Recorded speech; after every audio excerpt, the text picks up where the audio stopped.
धीरे धीरे जैसे मौलाना साहब को गिरफ्तार किया गया, डॉक्टर उमर गौतम को और मौलाना कलीम सिद्दीकी का नंबर आया तो सब खामोश थे। तो कहीं ऐसा नहीं कि जो मिली जमातें हैं सब खामोश है, कोई बोल ही नहीं रहा इस मुद्दे पर। बहुत लोगों को गिरफ्तार किया जाता है कम उम्र में, लेकिन उनको 20 साल बाद रिहा कर दिया जाता है। तो अदालत ये कहती है कि कोई जुर्म ही साबित नहीं हो पाया है। तो इसको कैसे देखते हैं कि जैसे कि अभी सिद्दीक कप्पन को गिरफ्तार किया गया था, कहा गया PFI से इनका लिंक है, लेकिन आज तक यूपी ATS या यूपी पुलिस अभी तक उसको साबित नहीं कर पाई। और उनको पकड़ने के लिए पुलिस अवेलेबल नहीं है, एजेंसी को अवेलेबल नहीं है, ATS के पास कोई काम नहीं है, NIA के पास कोई इन्फॉर्मेशन नहीं है। और एक ऐसे आदमी के लिए इन्फॉर्मेशन है उनके पास जो नहायत शरीफ, जिसकी 64 साल ज़िंदगी में आज तक उसने कोई ऐसा काम नहीं किया जो उस पर कुछ शक किया जा सके।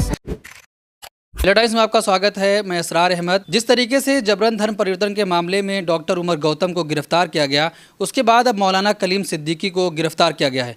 मौलाना कलीम सिद्दीकी को मुजफ्फरनगर से उस वक्त गिरफ्तार किया गया जब वो एक प्रोग्राम से अपने घर लौट रहे थे।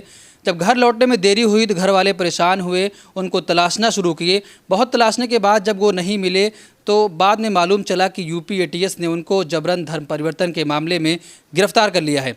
इन तमाम मामले पर बातचीत करने के लिए हमारे साथ मौजूद हैं ऑल इंडिया मजलिस इत्तेहादुल मुस्लिमीन दिल्ली के प्रेसिडेंट कलीमुल हफीज़ साहब। हम इनसे बातचीत करेंगे। सर, ये बताइए कि जिस तरीके से पहले डॉक्टर उमर गौतम को गिरफ्तार किया गया धर्म परिवर्तन के मामले में, अब मौलाना कलीम सिद्दीकी को गिरफ्तार किया गया, तो इसको कैसे देखते? देखिए, इसको मैं सिर्फ ये समझता हूँ कि जो भारतीय जनता पार्टी की उत्तर प्रदेश में नाकामी है, कोरोना से लेके, बेरोज़गारी से लेके, आम जो आर्थिक जो मोर्चों पे नाकामी है, उससे ध्यान भटकाने की ये नाकाम कोशिश है।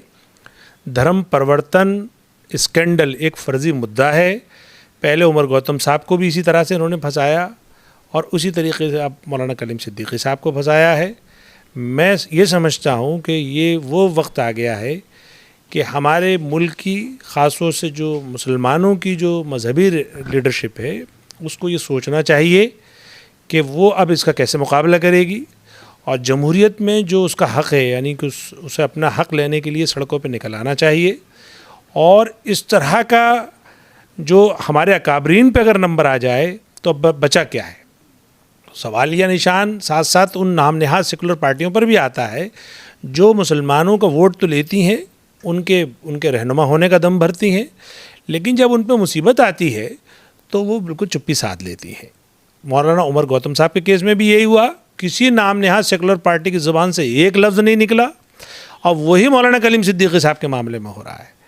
मैं समझता हूँ कि उनकी गिरफ्तारी इस मुल्क की जो कानून व्यवस्था, अदलिया, प्रशासनिक सेवा और सरकार, सब पे सवालिया निशान है।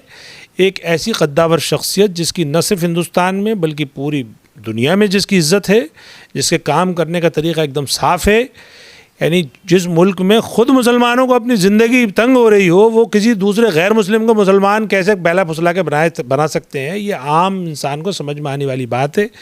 लेकिन ये सरकारें ये समझ रही हैं कि वो ध्यान भटका लेंगी पब्लिक का। ऐसा नहीं है, जो बोया है योगी और मोदी ने उनको वही काटना होगा। क्या ऐसा तो नहीं कि उत्तर प्रदेश चुनाव आया है, उसके BJP के पास कोई मुद्दा नहीं है, उन मुद्दों से भटकाने के लिए बस धर्म का मामला लेके आए ताकि उनको वोट मिल जाए? जी हाँ, मैंने अभी कहा ना, यही बात है असल।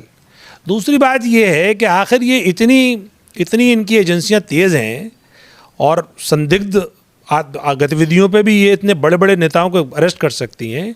ये एजेंसियां उस वक्त कहाँ चली गई थी जब 34 अशोका रोड, जो चीफ इलेक्शन कमिश्नर ऑफिस के ठीक बाजू की कोठी, एक चुने हुए MP की कोठी, एक राष्ट्रीय पार्टी ऑल इंडिया मजलिस इत्तेहादुल मुस्लिमीन का राष्ट्रीय अध्यक्ष की कोठी, और जो दिल्ली पुलिस हेडक्वार्टर के बराबर में हो, और दिल्ली VVIP थाना, पार्लियामेंट स्ट्रीट थाने के सामने जिसकी कोठी हो, और वहाँ पे चंद गुंडे आएँ और दिन के उजाले में, और वो ऐसा धारदार हथियारों से हमला करें और वो बाकायदा पुलिस का वेट करें, आधे घंटे बाद वो गिरफ्तार हों और लाइव चलाएं फेसबुक पे। और उनको पकड़ने के लिए पुलिस अवेलेबल नहीं है, एजेंसी कोई अवेलेबल नहीं है, ATS के पास कोई काम नहीं है, NIA के पास कोई इन्फॉर्मेशन नहीं है।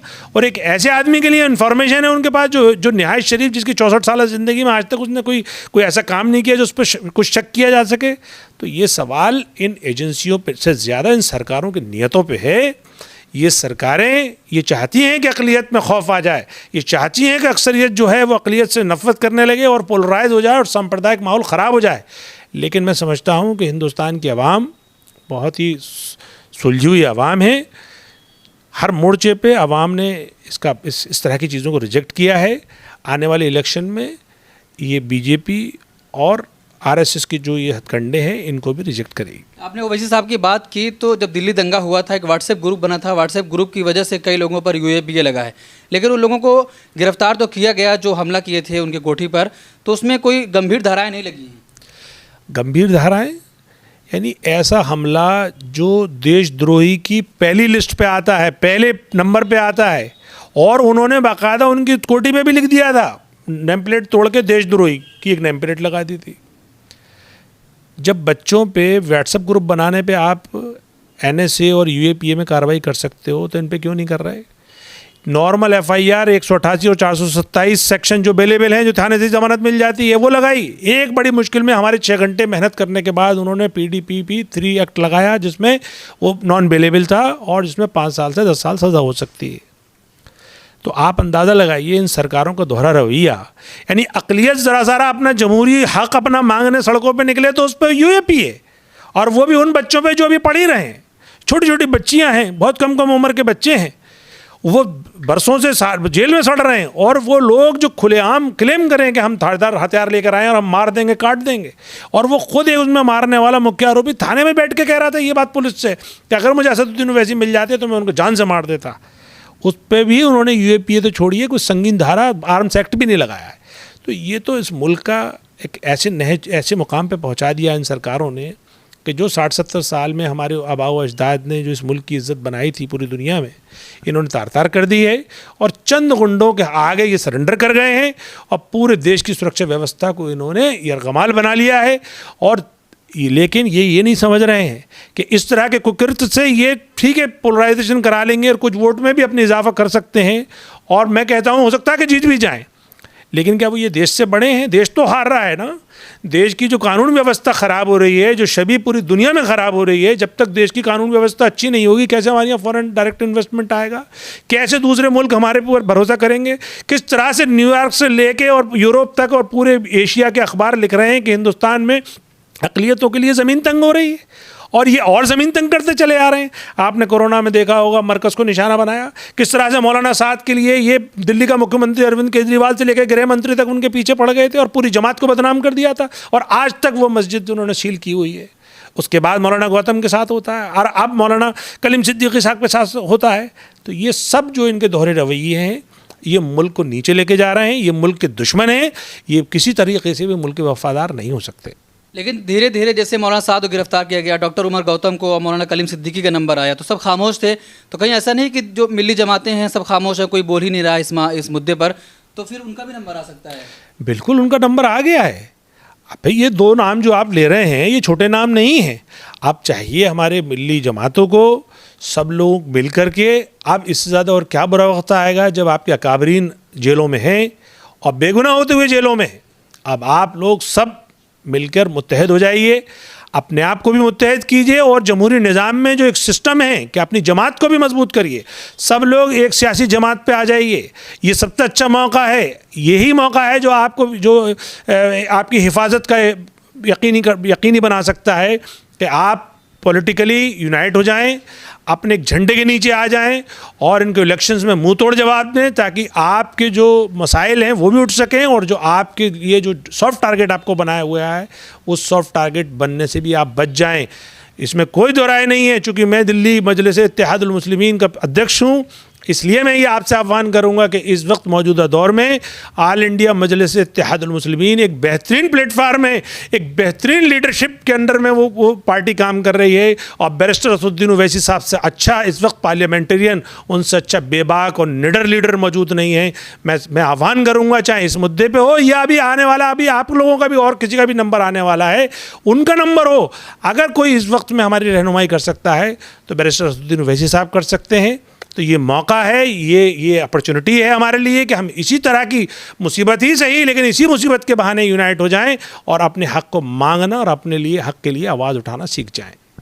बहुत सारे लोगों को गिरफ्तार किया जाता है कम उम्र में, लेकिन उनको 20 साल बाद रिहा कर दिया जाता है, तो अदालत ये कहती है कि कोई जुर्म ही साबित नहीं हो पाया है। तो इसको कैसे देखते हैं कि जैसे कि अभी सिद्दीक कप्पर को गिरफ्तार किया गया था, कहा गया PFI से इनका लिंक है, लेकिन आज तक UP ATS या यूपी पुलिस अभी तक उसको साबित नहीं कर पाई, कैसे देख रहे हैं? देखिए, ये तो आपने अगर बाइज्जत बरी जो किताब लिखी है मनीष भल्ला ने और दूसरे एक साहब हैं अली मुल्ला साहब ने, उस किताब में बेहतरीन उनकी केस स्टडी है और उन्होंने बताया है कि किस तरह से नौजवानों को हुकूमतों ने बिला वजह झूठे केसेस में फंसा करके और जेलों में डाल दिया और 20-25 साल वो अपनी उम्र के गुजार करके बाहर आए हैं। तो ये यहाँ से ये भी समझने की ज़रूरत है कि ये काम अभी 2014 से शुरू नहीं हुआ है, ये काम उससे पहले से कांग्रेस की ये मोडस ऑपरेंडी है। ये कांग्रेस की देन है, उसने इस मुल्क को दिया है किस तरह से अक़लियत को डराया धमकाया जा सकता है, किस तरीके से अंदर दीवार से लगाया जा सकता है। ये सरकार ने थोड़ी सी अपनी उसमें और तेज़ी ला दी है। तो ये मोडस ऑपरेंडी समझने की ज़रूरत है। ये बिल्कुल झूठे बुनियाद पे पुलिस केस बनाती है। अदालत ज़ाहिर बात है कि जब तक पूरा केस सुन पाती हैं, जब तक 10-20 साल गुजर चुके होते हैं, उसके बाद अदालतें उनको बाइज्जत बरी कर देती हैं। और इस वजह से कि एक ख़ास तबके में अक़लियत में एक खौफ, एक बेएतमादी और एक इज़्तिराब की कैफियत है। मैं समझता हूँ कि इन सब चीज़ों के मद्देनज़र हमें इस जमहूरी निज़ाम में अपना हक़ लेने के लिए कोई मुतबादिल, कोई अल्टरनेट ऐसा तलाशना चाहिए कि जिससे अब आने वाली नस्लें तो हमारी बच जाएं, आने वाले जो वक्त है उसमें तो हमारी नस्लें महफूज रहें। तो मेरी नज़र में तो यही बेहतरीन एक ऑप्शन है कि हम अपनी क़यादत को मजबूत करें और अपनी क़यादत को इस तरह से मजबूत करें कि वो हिंदुस्तान की जो खूबसूरती यानी जमहूरियत को उसको मजबूत करने के लिए और उसकी जो जमहूरियत की जान है आइन, उसके पासदारी करते हुए अपने हक़ की आवाज़ बुलंद करें। और देखिए, संघर्ष तो करना पड़ेगा। जो कौमें संघर्ष नहीं करती उनको सफलता नहीं मिलती। जो कौमें डर के बैठ जाया करती हैं उनको सब लोग डराते हैं।